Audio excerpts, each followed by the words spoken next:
지난 시간에는 마태복음 1장 1절에서 17절까지의 말씀을 통해 우리가 예수님의 족보에 대해서 함께 생각을 해보았습니다. 잠깐만 이제 다시 한번 기억을 해보면요, 예수님의 족보는 1절에서 아브라함과 다윗의 자손 예수 그리스도의 세계라 라는 말을 통해서 언약의 성취를 위해 오신 분이 바로 예수님이라는 것을 우리들에게 말씀하고 있다, 이런 것을 알 수가 있습니다. 또 족보에 등장하는 사람들의 그 모습들을 통해 하나님의 언약은 우리의 공로나 선행에 의해 결정되는 것이 아니라 하나님의 신실하심과 변함없는 그 사랑에 의해서 성취되는 것이라는 것을 우리가 깨달을 수가 있습니다. 아브라함에게 주신 언약은 아브라함의 자손을 통해 모든 민족이 복을 받겠다라는 것이고요, 다윗에게 주신 언약은 다윗의 그 자손을 통해 그 나라가 영원하도록 하겠다라는 말씀입니다. 그러므로 바로 예수 그리스도께서 이 언약을 성취하시는 분, 구약에 예언된 메시아라는 것을 우리들에게 들려주고 있는 것입니다.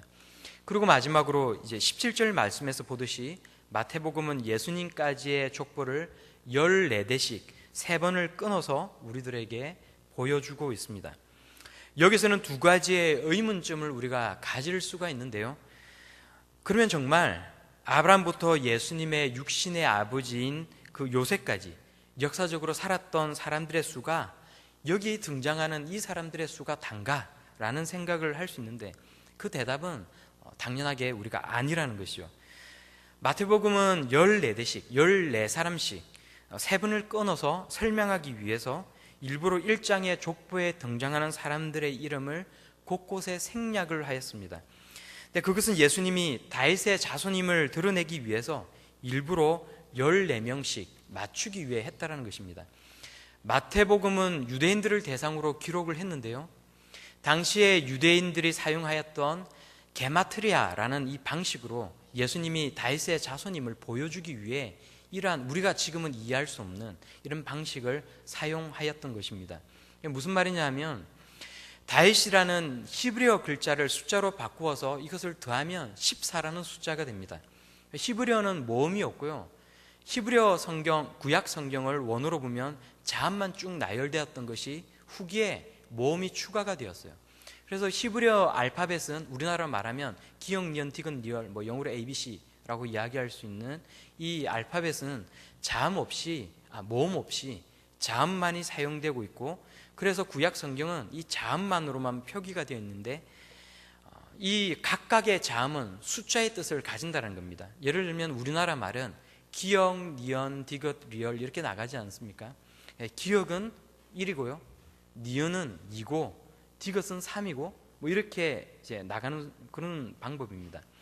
그래서 다윗을 히브리어 원어상으로 숫자로 보면 이 다윗, 영어로 하면 DWD 이렇게 표시할 수 있겠죠. 이것을 이제 숫자로 놓고 이걸 더하면 14가 나오는데요, 14사람의 이 사람 이름을 3번으로 나눠서 족보를 기록한 것은 예수님이 다윗의 후손이라는 것을 이 유대인들에게 드러내 보여주기 위해 그렇게 하였다라는 것입니다.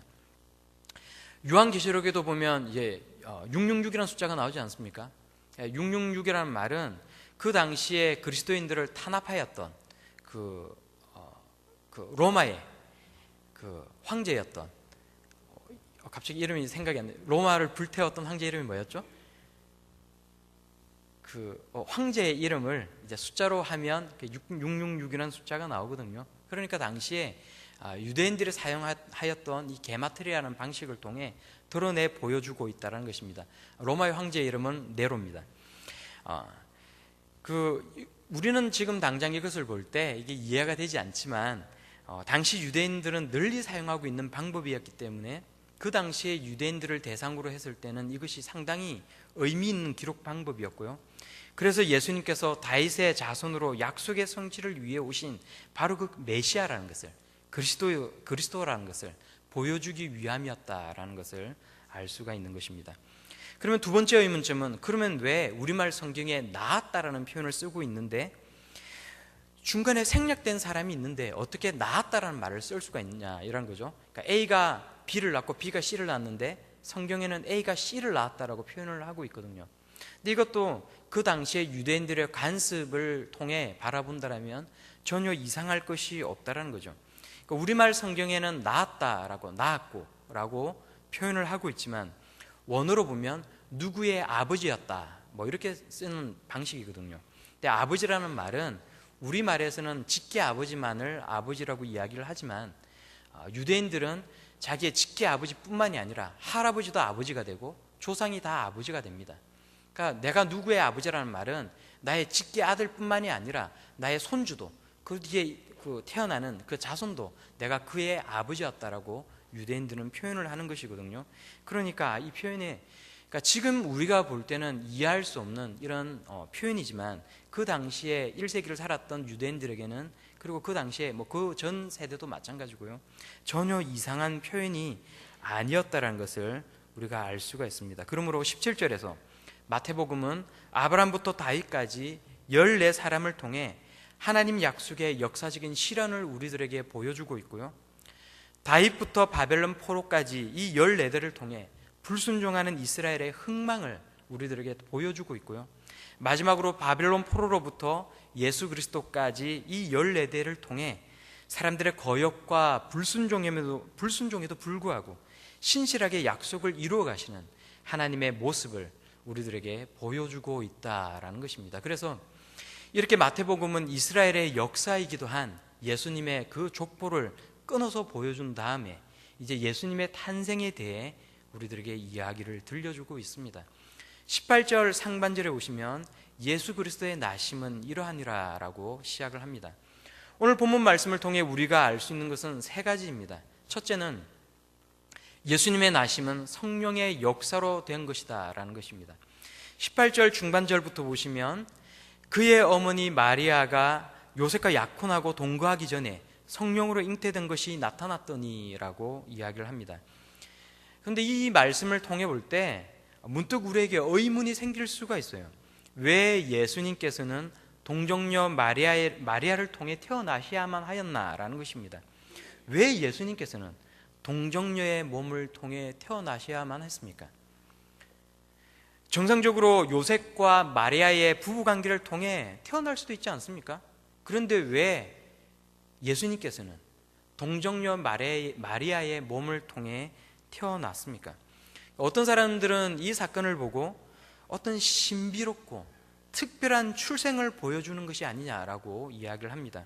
마치 우리 신화에 내려오는 박혁거새가 알에서 태어났다라고 이야기하는 것처럼 뛰어난 위인은 탄생이 뭔가 일반적이지 않고 톡줄나야 된다는 생각을 가지고 있는 것입니다. 그럴 수도 있지만 성경은 오히려 예수님은 평범한 모습으로 우리 가운데 오셨다라고 증거하고 있습니다. 이사야서 53장 2절 말씀은 이렇게 이야기를 합니다. 그는 주 앞에서 자라나기를 연한 순 같고 마른 땅에서 나온 뿌리 같아서 고운 모양도 없고 풍채도 없은즉 우리가 보기에 흠모할 만한 아름다운 것이 없도다. 예수님에게 어떤 특별한 것이 없다라고 이야기를 하고 있는 것입니다. 그럼 왜 예수님은 동정녀 마리아의 몸에서 태어나야만 했습니까? 그런 의문점을 가져보신 적이 없습니까? 왜 예수님은 정상적인 부부관계를 통해 태어날 수도 있는데 왜 동정녀 마리아의 몸을 통해 굳이 태어나셔야만 했습니까? 그러니까 우리가 신앙생활을 하고 있지만 많은 사람들이 신앙생활을 해오고 있으면서도 이 하나님의 말씀을 정확하게 이해하지 못하고 있다는 거예요. 오늘 저는 얼마든지 다른 이야기를 할 수도 있지만 오늘은 조금 교리적인 이야기를 들려주고자 합니다. 그래서 성경이 우리들에게 말씀하고 있는 것이 정확히 무엇인지에 대해서 함께 나누어 보고자 합니다. 우리가 20년, 30년 혹은 그 이상 신앙생활을 하지만 그럼에도 불구하고 우리는 얼마나 성경에 대해서 무지합니까? 왜 예수님은 동정녀 마리아의 몸을 통해 태어났습니까? 그것을 알기 위해 우리는 먼저 창세기 3장의 사건으로 돌아가야만 합니다.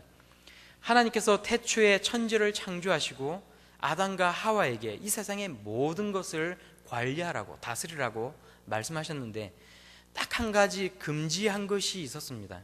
그것은 에덴 동산의 중앙에 있는 선악과는 먹지 말라라는 것이었습니다. 아담과 하와는 뱀의 유혹을 받고요, 근데 여기서 뱀은 요한계시록에서 사탄이라고 밝혀 말씀하고 있습니다. 요한계시록 20장 2절에 용을 잡으니 곧 옛 뱀이요 마귀요 사탄이라 잡아서 1000년 동안 결박하여라고 말씀하고 있습니다. 그러므로 아담과 하와는 마귀의 유혹을 받아서 선악과를 따먹게 됩니다. 그리고 하나님께서는 창세기 3장 15절에 내가 너로 뱀에게 하는 말씀이, 마귀에게 하시는 말씀이, 내가 너로 여자와 원수가 되게 하고 내 후손도 여자의 후손과 원수가 되게 하리니 여자의 후손은 내 머리를 상하게 할 것이요 너는 그의 발꿈치를 상하게 할 것이라 라고 하셨다라고 성경은 이야기를 합니다. 우리나라도 불과 몇십 년 전에는 그랬지만 특히나 유대인들에게 있어서 여자는 사람이 아니었다라고 이야기할 수 있습니다. 사람을 살 때도 여자는 빼고 세고요, 오늘과 같은 그런 사회생활을 할 수도 없습니다. 상상할 수도 없는 일입니다. 우리나라도 속담에 암탉이 울면 집안이 망한다라고 이야기하지 않습니까? 여자 셋이 모이면 그릇이 깨어진다라고 이야기하면서 여자를 천대하던 일이 불과 얼마 전까지의 일이었습니다. 그런데 창세기 3장 15절에는 여자의 후손이라는 표현이 나옵니다. 아담의 후손이 아니라 여자의 후손이라는 표현을 사용하고 있습니다. 상식적으로 유대인들의 사고에서는 도무지 있을 수가 없는 그런 표현입니다.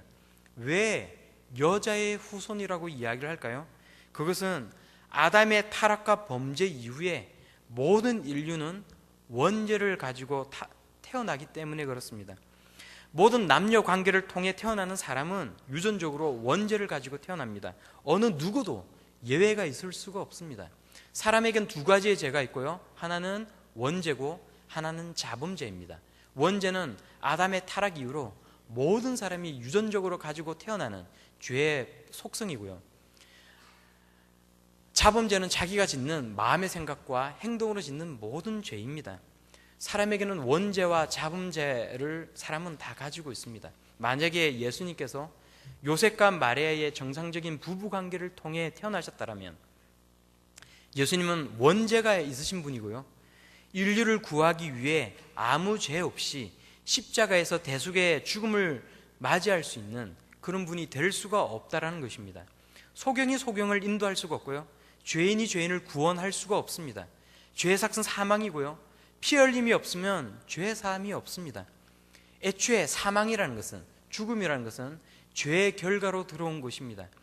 예수님께서 죄성을 가진 사람이었고, 그래서 만약에 죄에 오염된 사람이었다면 예수님의 죽음은 자신의 죄로 인해 맞이하게 되는 죽음일 수밖에 없다는 것입니다. 인류의 죄를 위해 대속의 죽음을 죽으려면 그 사람은 죄가 없어야 합니다.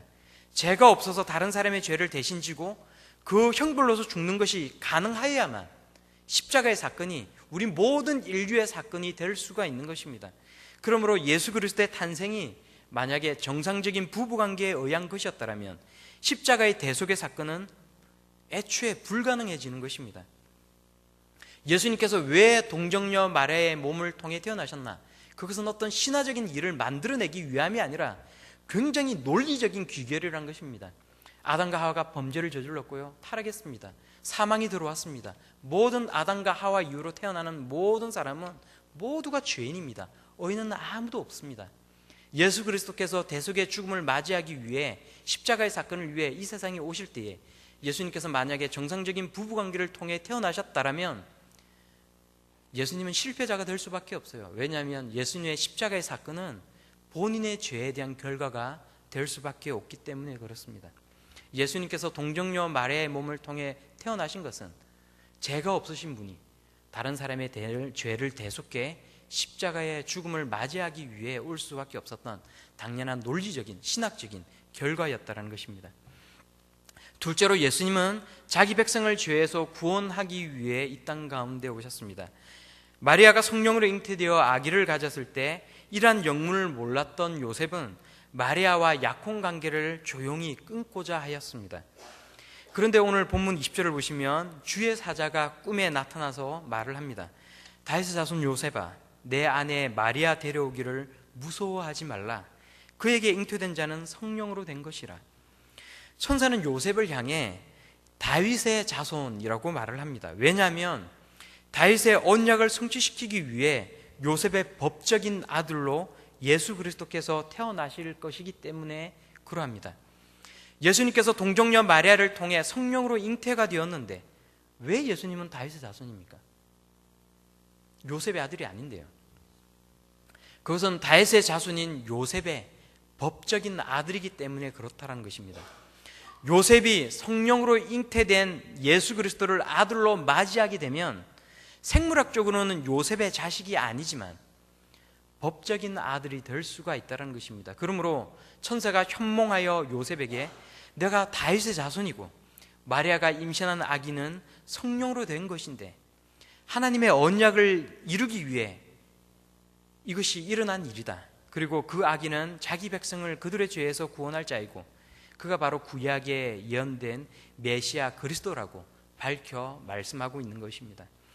그리고 천사는 요셉에게 이사야가 예언한 말씀이 지금 이루어지는 것이라고 설명해 줍니다. 23절을 보시면 보라 처녀가 잉태하여 아들을 낳을 것이요 그의 이름은 임마누엘이라 하리라 하셨으니 이를 번역한즉 하나님이 우리와 함께 계시다 함이라 라고 합니다. 보라 처녀가 잉태하여 아들을 낳을 것이다. 천사가 요셉에게 이렇게 이야기를 합니다. 이사야서 7장 14절 말씀입니다. 그런데 어떤 사람들은 이 구약 성경에 나오는 이 처녀라는 말은 사실은 원문에 처녀가 아니었다라고 이야기를 하는 사람들이 있어요. 그냥 이 이사야서 7장 14절을 찾아보면 처녀가 아니라 그냥 여자가 아니냐. 그러니까 이미 결혼한 여자를 이야기하는 것이 아니냐라고 반문을 하는 사람이 있습니다. 그렇지만 이 말씀은 그 구약 당시에 쓰이던 표현에 의하면 처녀가 많습니다. 우리나라 남북회담 때 이런 일이 있었다고 합니다. 초창기 남북회담 때 우리나라 대표들이 평양에 있는 식당으로 가서 이제 밥을 먹게 되었어요. 밥을 먹다가 반찬이 떨어지니까 거기서 일하는 이제 여성분들을 향해 불렀습니다. 저기 아가씨 이렇게 불렀다라는 거죠. 근데 이제 이 일하시는 분들이 난리가 났어요. 왜 우리를 아가씨라고 하느냐? 너무 기분 나쁘다라는 거죠. 그래서 이제 우리나라 측 대표들이 왜 아가씨라는 표현이 뭐가 이상하냐? 그러니까 하는 말이 북한에서 이 아가씨라는 말은 창녀들을 향해 쓰는 표현이라는 거죠. 그래서 우리는 창녀가 아닌데 왜 우리를 이렇게 낮춰서 경멸하느냐라는 거죠. 그래서 우리 측 대표가 그러면 뭐라고 불러야 됩니까? 그러니까 이제 북측에서 하는 말이 우리를 접대부라고 불러라 뭐 이렇게 했다는 겁니다. 우리나라에서는 이 접대부란 말이 상당히 경멸적이고 안 좋은 의미로 사용되지만 북한에서는 이 서빙을 하는 이 여자를 접대부라고 부른다는 거죠. 그러니까 이런 언어상의 어떤 차이가 있지 않습니까? 구약에 써 있는 정확히 히브리어는 알마라는 표현을 쓰고 있는데 구약 성경에 나오는 이 표현은 분명히 처녀라는 표현이 맞고요. 그래서 하나님께서 우리들에게 하나님의 구원의 징표로서 처녀가 잉태하여 아들을 낳을 것이라고 이야기를 하고 있고 이제 임마누엘을 알아. 하나님께서 너희와 함께하겠다, 우리와 함께하겠다라고 말씀하여 주시는 것입니다. 세 번째로요. 그러므로 하나님께서 우리와 동행하심을 믿어야 합니다. 동행이라는 단어의 뜻을 사전으로 찾아보면 같이 길을 감 혹은 같이 길을 가는 사람이라는 뜻을 가지고 있습니다. 임마누엘이라는 말은 하나님께서 우리와 함께 계시다라는 말입니다. 우리와 함께 하신다라는 말은 광야 같은 세상을 우리가 살아갈 때에 하나님께서 우리와 동행하신다라는 말입니다. 예수라는 말은 하나님이 구원하신다라는 그런 뜻을 가지고 있지 않습니까? 예수라는 이름이 하나님께서 우리를 위해 무엇을 하시는지에 대해 말씀하고 있다라면 임마누엘이라는 이 하나님이 우리와 함께 하신다라는 이 이름은 하나님께서 어떠한 분이신지에 대해서 우리들에게 잘 말씀해 주고 있습니다. 하나님이 우리와 함께 계십니다. 하나님께서 우리와 동행하십니다. 우리의 모든 아픔을 아시고 우리의 모든 앞길을 열어주십니다. 이스라엘 백성들이 옛날 출애굽을 한 뒤에 그 거친 광야길을 갈 때에 하나님은 함께 하셨습니다. 레위기 26장 12절 말씀에 난 너희 중에 행하여 너희의 하나님이 되고 너희는 내 백성이 될 것이다 라고 말씀하셨습니다. 그리고 하나님의 선민 이스라엘을 버리지 아니하시고 늘 함께 하셨습니다. 하나님의 눈은 쉬지 않고 하나님의 백성들을 바라보고 계십니다. 하나님의 백성들을 구원하기 위해 이 땅에 오신 예수님은 우리와 함께 하시기 위해 이 땅 가운데에 오셨습니다. 지금도 이 광야 같은 세상에 하나님은 우리와 함께 하십니다. 내 원수 마귀가 나를 넘어뜨리라 애쓸지라도 나는 넘어지지 않습니다. 무너지지 않습니다. 왜냐하면 임마누엘의 하나님이 지금 나와 함께 하시기 때문에 그렇습니다. 마태복음 제일 마지막 장 마지막 절에 이렇게 예수님의 말씀을 기록하고 있습니다. 28장 20절 하반절에 볼지어다 내가 세상 끝날까지 너희와 항상 함께 있으리라 하시니라. 그러므로 아브라함과 다윗 언약을 성취하기 위해 오신 이 예수님, 우리를 구원하시기 위해 성령으로 오신 예수님이 우리의 삶 가운데 늘 함께 하신다는 믿음으로 담대하게 살아갈 수 있기를 바랍니다. 마지막으로 존 칼빈은 마태복음 1장 23절 말씀에 대해 이렇게 이야기합니다. 성경은 하나님의 도움과 은총이 우리에게 미치고 그분께서 자신의 능력의 손으로 우리를 보호하실 때 이 용어 곧 하나님이 우리와 함께 계심이라는 말을 자주 사용하고 있다. 성도 여러분, 하나님의 도움과 은총이 우리에게 미치고 그분께서 능력의 손으로 우리를 보호하시는 것을 자주 경험할 수 있는 복된 삶을 사시길 우리 예수님의 이름으로 축원합니다. 기도하겠습니다. 좋으신 아버지 하나님, 하나님은 참으로 임마누엘의 하나님이시며 저와 동행하여 주시는 하나님이심을 믿습니다. 때론 거친 세상 살아갈 때에, 광야 같은 메마른 세상을 살아갈 때에 저희 마음이 아프고 힘들지라도 하나님이 이 시간도 나와 함께 하심을 믿으며 살아갈 수 있도록 도와주시옵소서. 저희 마음 가운데 더욱더 믿음 생기게 하시고 하나님을 바라보며 의지하며 살아갈 수 있는 복된 인생 다 되게 하여 주시옵소서. 예수님의 이름으로 기도드리옵나이다. 아멘.